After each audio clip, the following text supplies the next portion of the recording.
I wish smell-o-vision was a thing, because you walk into this studio and the smell of this chocolate pumpkin bread, it's making my whole morning. It has woken me up. I'm so happy.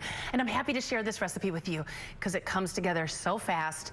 We're gonna pretend it's healthy because it has Greek yogurt and pumpkin.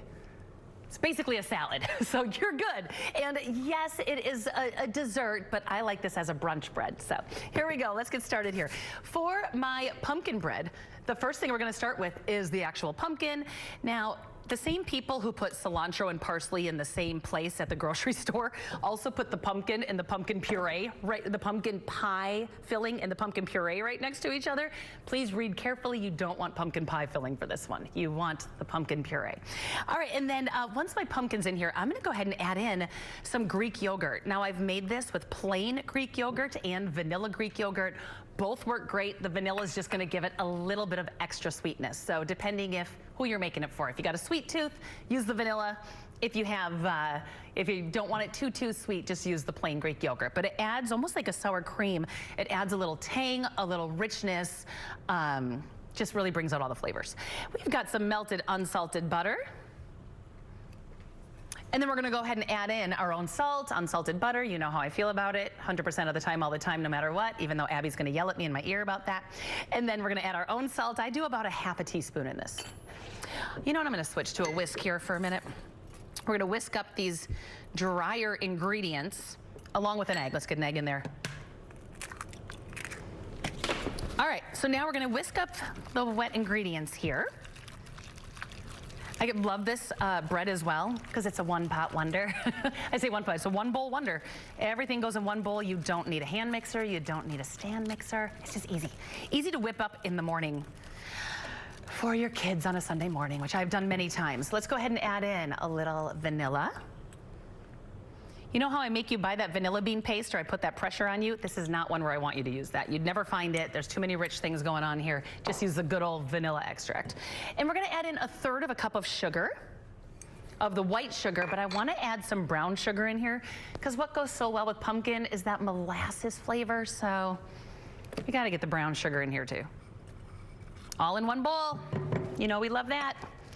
I'm one of those people who loves holidays to be really special in short amounts of time. And what I mean by that is I am not, and I'm not judging anybody else who does. You find your joy in this life wherever you want to find your joy. But I don't listen to Christmas music until maybe the first week of December. It used to be the second week, now I have kids, first week. I don't like doing pumpkin recipes super early in the year or decorating early in the year. I like holidays to feel short and super special and not dragged on. That's just me. So now you're gonna start seeing the pumpkin recipes. Now I'm in the mood. Now it feels like fall. It's not hot out anymore. So that's why I'm doing that. Okay, so we need some of the chocolate in here. So I'm gonna do some cocoa powder. But I find cocoa powder to be a little lumpy, so I always kind of sift it. If you don't have time, don't stress about it. I'm not gonna lie, I don't do this every time I make this for my kids. And then when you get those lumps on top, then you can just kind of push them through. You don't end up with a big chunk. And then we're gonna add in a teaspoon of baking soda, a cup of flour, and that's it. And then we're just gonna whisk this together. Told you how easy this is. And I've got some chocolate chips on the side here. Ooh, making a mess. I got some chocolate chips on the side here that I'm gonna add most of them in, but then I'm gonna keep some to sprinkle on the top. And I love a dark chocolate chip. You do you, whatever you like with pumpkin. But for me, a dark Ghirardelli chocolate chip, everything. So I'm gonna do most of them. And just gently stir those in. Got a good old loaf pan here ready to go. You know how cocoa powder is. It's just messy. Ignore the mess. You know how cocoa powder is. And what I like to do is I like to put some parchment at the bottom, just because it's going to help. It's a gooey, yummy cake. It's going to help it come out. Give it a spray. Come back. So what I'm gonna do is we're gonna put this in here and we're gonna sprinkle it with chocolate chips, but I wanna show you what the finished one looks like. And we're gonna bake it for about an hour.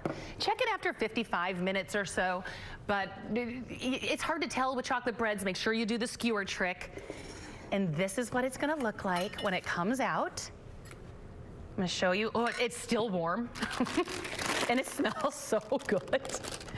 And it is just gooey, that dark, dark chocolate. See, that parchment kind of helped get that out. And the good news is, and we're going to give you an actual